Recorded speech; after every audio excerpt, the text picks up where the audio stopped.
Hey guys, today I'm going to tell you how to set up a secure folder on Vivo X200 FE or Pro. If you're using Vivo X200 FE or Pro and now you want to set up a secure folder on your phone, so let's see how can you do this. You just have to open your Google Files app installed on your phone. Just open it and here just look for save folder here, select it.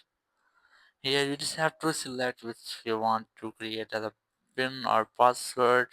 Then I'm going to select a pattern, select it, then create your own, then select next, then confirm your pattern, and after that select next, then select OK.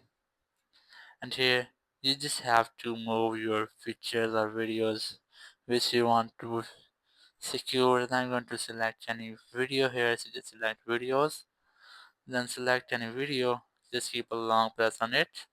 Then select three dots in the top right corner, select move to save folder, and here just enter your pattern.